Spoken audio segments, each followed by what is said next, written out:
The trailer that we saw last night kind of hinted to a little bit more narrative and cutscenes and that kind of thing. Has story been a major focus of the game? Yeah, if you're working on a Marvel, anything Marvel, story is supreme, right? So we definitely, for us it was really important to make sure we have a story and a narrative that people really connect to. And I think for us, what this trailer showed was it's a story that goes beyond just being a superhero. Peter, we talk about the best Spider-Man stories or when Peter's world and Spider-Man's world collide, and you start to get a sense of that in this trailer where, he's talking about just taking down the Kingpin, and he kind of wants to find that balance between being Spider-Man and Peter Parker, but more villains arise, and even more personal ones as someone like Mr. Negative, who he knows through Aunt May. So there's that collision of his two worlds. Looking back at the history of the games, I think the Spider-Man 2 is probably one of the most celebrated for its web slinging mechanic, and yep. A lot of people think that maybe it has never been quite as good. Well, we're trying to be just as good, if not better. I mean, I think that, there's been a lot of great Spider-Man games, and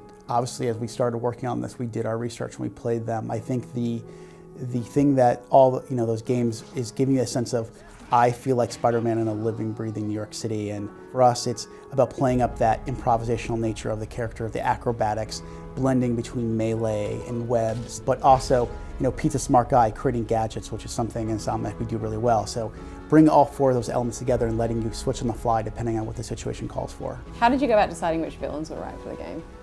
Well, I had like a checklist. I'm like, I love this character and that character and that. And after that, I think we looked at what kind of story we want to build, and what characters allow us to really tell a great, compelling story.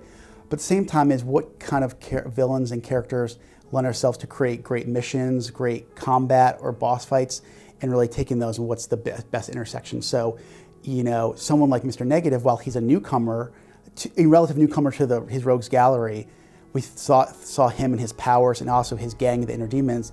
It's a great gameplay challenge for players. So we thought that would be a good blend of, he has the personal connection with Peter through the feast shelter and Aunt May, but his gang and his powers lend itself to some really great combat scenarios. So we thought that would be a great mix. So we kind of take that philosophy with all of the villains that we chose. Is there another particular feature of the game that you're excited for fans to experience, or one that you really enjoyed? I think, in the trailer we showed Mary Jane being in there, and not only is she there to serve story, but she's actually a playable character. So you're actually going to play portions of the game as Mary Jane.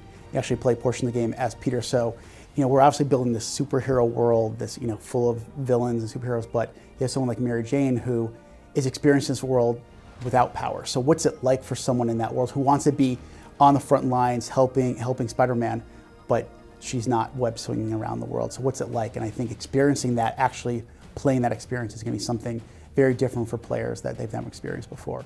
Sometimes she's seen as the club owner or the actress, and we wanted to, I kind of say, a much more capable contributor to the story, much more on the front lines, a risk taker.